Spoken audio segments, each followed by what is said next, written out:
में बात ये है कि क्लासिकी मौसीकी तो एक आर्ट है। लोग उसको अपना के अपने अपने जॉनरे में काम करते हैं। कोई इसको कव्वाली में यूज़ करता है, कोई इसको ख़याल गायकी में यूज़ करता है, कोई इसको गज़ल में यूज़ करता है, कोई इसको ठुमरी में यूज़ करता है। लेकिन एक स्पेसिफिकली एक क्लासिकल आर्टिस्ट जो होता है, जो सिर्फ ख़याल गायकी गाता है, वो स्टेट लेवल की चीज़ है, वो स्टेट लेवल का गवैया होता है। जैसे मैं समझता हूँ ये गाने की PhD है, जो मैं अपने नाज़रीन को समझाने की कोशिश कर रहा हूँ। तो इसके अंदर जब तक सरपरस्ती इंस्टीट्यूशंस गवर्नमेंट लेवल पर नहीं आती, तब तक ये चीज़ें पनपती नहीं हैं।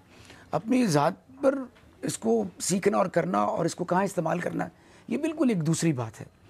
तो क्लासिकल पर कभी भी ज़वाल नहीं आया, इसका इस्तेमाल अपना अपना है। हजरत ख्वाजा संग खेलिए धमाल, हजरत ख्वाजा संग खेलिए धमाल। कैसा महसूस होता है जब आप किसी वेस्टर्न परफॉर्मर के साथ मिलकर परफॉर्म करते हैं, या आपकी फ्यूजन होती है क्लासिकल म्यूज़िक और वेस्टर्न क्लासिकल म्यूज़िक की? अगर आप क्लासिकी मौसीकी नहीं जानते, इसका मतलब ये नहीं कि आप फ्यूज़ नहीं कर सकते। मैं बहुत सारे ऐसे लोगों को जानता हूँ जो बहुत अच्छा म्यूज़िक जानते हैं और शायद इतना वो ग्रामेटिकली ना जानते हों, लेकिन वो भी बड़ा अच्छा काम करते हैं। लेकिन क्लासिकी मौसीकी का सबसे बड़ा यही है, तो दुनिया ग्लोबल विलेज नहीं ग्लोबल टाउन बन चुका है। तो कहीं भी जाके अपने काम को इंट्रोड्यूस कर सकते हैं अगर आपको काम आता है तो। हर घराने की खासियत होती है, हर घराने का एक राग होता है ख़ास, या एक ख़ास अंदाज़ होता है गाने का। आपके घराने शाम शरासी की भी एक ख़ासियत है। इसके अंदर हमने जो इनोवेशन की, हमारे जो बुज़ुर्गों ने की, वो लय को बड़े खूबसूरत तरीके से देखना है। फिर उसके बाद ये इतना एक्सपेंडेबल काम हो गया है कि माशाल्लाह आज सारी दुनिया सरगम कर रही है, ताने मार रही है।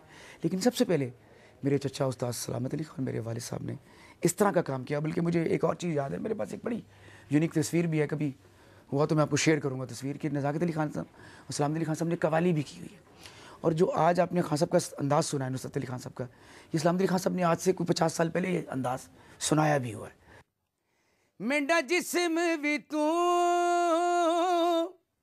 मेंढी रूह भी तू, मेंढी दिलड़ी भी तू, जिंद जान भी तू